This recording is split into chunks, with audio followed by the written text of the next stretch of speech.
बच्चों, विद्युत क्लास 12 के विद्युत क्षेत्र और आवेश के इस लेक्चर में आप लोग का स्वागत है, जिसमें हम लोग ने जिस चीज के बारे में डिस्कस कर चुके हैं, क्या क्या डिस्कस कर चुके हैं। विद्युत आवेश क्या है, आवेश की उत्पत्ति क्या है और कूलॉम का नियम क्या है, कूलॉम के सदिश नियम के रूप में लिखना, वो भी हम लोग डिस्कस कर चुके हैं।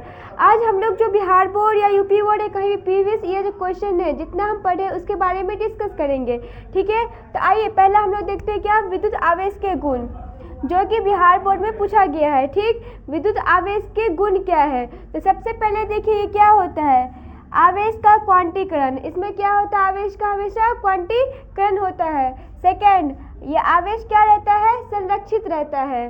तीसरा, आवेश क्या होता है, योगात्मक होता है। इसमें जो आवेश जो होता है वो क्या रहता है, हमेशा एक इलेक्ट्रॉन या फिर जो भी रहता है वो क्या होता है, योगात्मक होता है। और आवेश क्या रहता है, अचल रहता है। ये हमारा क्या हो गया, विद्युत आवेश के गुण हो गया। फिर दूसरा, जो कूलॉम के नियम के बारे में हम लोग पढ़े थे, कूलॉम बल की सीमाएं क्या है। ठीक है, ये बिहार बोर्ड में पूछा गया था।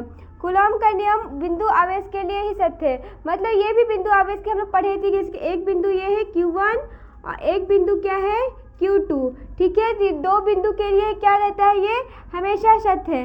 लेकिन हाँ, अगर ये ज़्यादा दूरी रहेगा तब कूलॉम का नियम क्या होगा, उस पर आधारित नहीं होगा, वो सत्य नहीं होगा।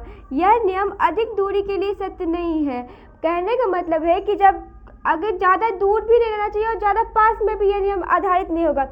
Q1 यहाँ पर आज हमारा इतना दूर में चला गया, ठीक है, ये आवेश, तो इसके लिए भी क्या होगा, कूलॉम का नियम लागू नहीं होगा। कूलॉम का नियम इसके लिए क्या होगा, लागू नहीं होगा। ठीक, थर्ड देखिए क्या है, यह नियम 10 की पावर -15 मीटर, मतलब कि ये कहना चाहता है कि यहाँ भी है और एक इतना, अगर ये बहुत पास में भी है तो ये नियम क्या होगा, कम दूरी के लिए भी ये नियम क्या है, सत्य नहीं है। कूलॉम के नियम में ये होता है कि ये दो स्थिर आवेश बिंदु के लिए ही होता है। ठीक है, लेकिन हाँ, ज़्यादा दूरी रहेगा उसके बीच में भी कूलॉम का नियम क्या होगा, लागू नहीं होगा। और बहुत पास भी रहेगा उसके लिए भी यह नियम लागू नहीं होगा। ठीक, ये क्या है, यह एक यूनिवर्सल रूल नहीं है, यह सार्वत्रिक नियम नहीं है। ठीक, ये हमारे कूलॉम के नियम की सीमा।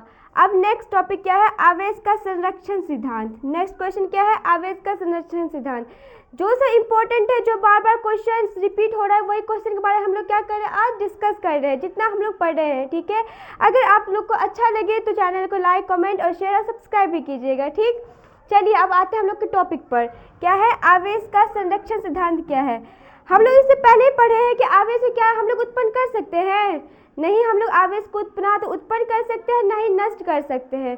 ठीक, बस हाँ, अगर एक वस्तु देखिए, जैसे कि एक वस्तु यहाँ पर है, ठीक है, plus plus plus minus minus minus, ये तो पता है ना कि अगर सेम नंबर में आपका पॉजिटिव या सेम नंबर में नेगेटिव रहेगा तो वो क्या होगा, उदासीन होगा। ठीक है, तो ये एक वस्तु है और एक वस्तु ये भी है।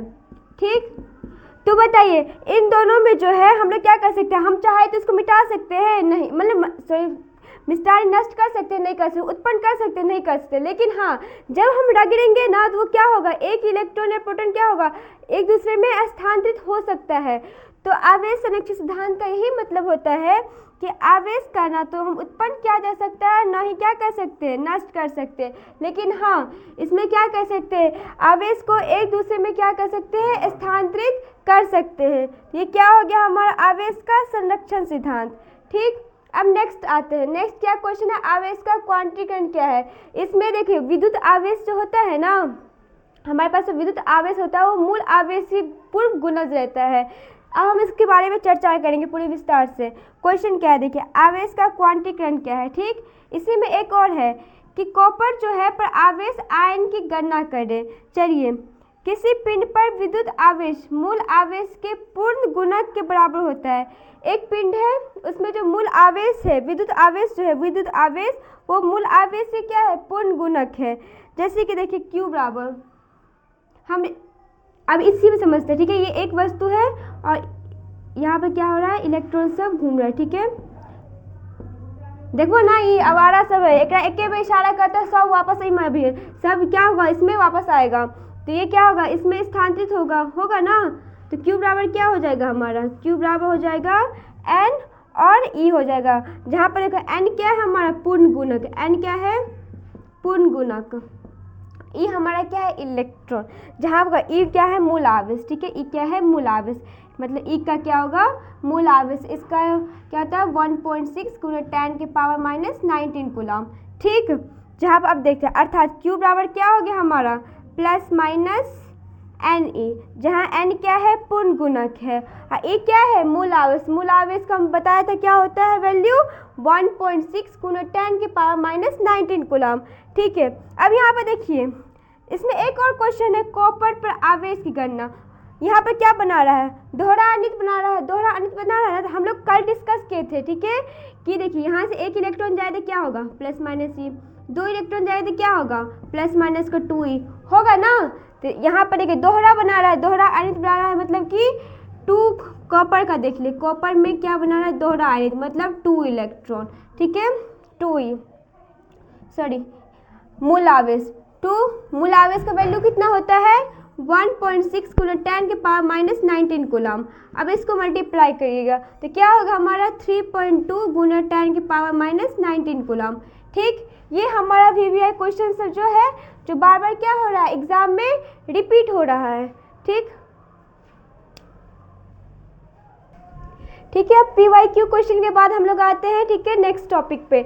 नेक्स्ट टॉपिक क्या है हमारा, परावैद्युतांक, क्या है, परावैद्युतांक। इसमें होता है किसी माध्यम का परावैद्युतांक और निर्वात के परावैद्युतांक। देखिए जब कोई माध्यम होता है ना, उसका जो परावैद्युतांक होता है, उसके निर्वात के परावैद्युतांक होता है, उसके सापेक्ष के अनुपात को हम लोग क्या बोलते हैं, परावैद्युतांक। देखिए के अनुपात को माध्यम, किसी माध्यम का परावैद्युतांक और निर्वात के परावैद्युतांक के अनुपात के माध्यम के सापेक्ष क्या बोलते हैं, परावैद्युतांक, ठीक है। जिसका फॉर्मूला क्या होता है, एप्सिलॉन बराबर epsilon by epsilon not. Epsilon हमारा क्या है, माध्यम का परावैद्युतांक, एप्सिलॉन क्या है हमारा माध्यम का परावैद्युतांक, और एप्सिलॉन नॉट क्या है, निर्वात का परावैद्युतांक, दोनों अलग अलग चीजें, ठीक है। एप्सिलॉन हमारा क्या है, माध्यम का परावैद्युतांक, एप्सिलॉन नॉट क्या है, निर्वात का परावैद्युतांक, ठीक है। जहाँ पे एप्सिलॉन नॉट का वैल्यू क्या होगा 8.85 गुना 10 के पावर माइनस 12 फैराडे बट्टा मीटर। एप्सिलॉन नॉट का क्या होगा 8.85 गुना 10 के पावर माइनस 12 फैराडे पर मीटर। और देखिए फैराडे को हम लोग क्या लिख सकते हैं, न्यूटन मीटर स्क्वायर लिख सकते हैं, तो एक को लिख सकते हैं 8.85 गुना 10 के power minus 12 newton metre square पर बट्टा 8.85 गुना 10 के पावर 12 न्यूटन मीटर स्क्वायर बट्टा कूलम स्क्वायर, ठीक है। ये हमारा क्या हो गया एप्सिलॉन नॉट का फॉर्मूला। चलिए एक बार और हम लोग फिर से इसको रिवाइंड करते हैं कि ये क्या होता है परावैद्युतांक। जब कोई माध्यम में परावैद्युतांक जो होता है, ठीक है, और निर्वात जो परावैद्युतांक होता है उसके अनुपात को हम लोग क्या बोलते हैं, परावैद्युतांक, ठीक है। जहाँ पे ER बराबर क्या होगा हमारा एप्सिलॉन R बराबर एप्सिलॉन बाय एप्सिलॉन नॉट, ठीक है। एप्सिलॉन R क्या होगा, ये हमारा हो गया परावैद्युतांक, क्या हो गया परावैद्युतांक।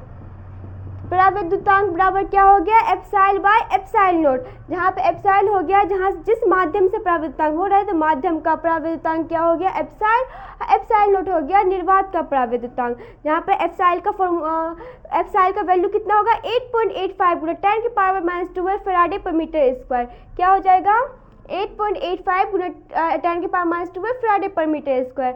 जहाँ पर हम लोग लिख सकते हैं 8.85 गुना 10 के power minus 12 newton metre square बट्टा कूलम स्क्वायर, ठीक है। ये हमारा परावैद्युतांक कंप्लीट हो गया, ठीक।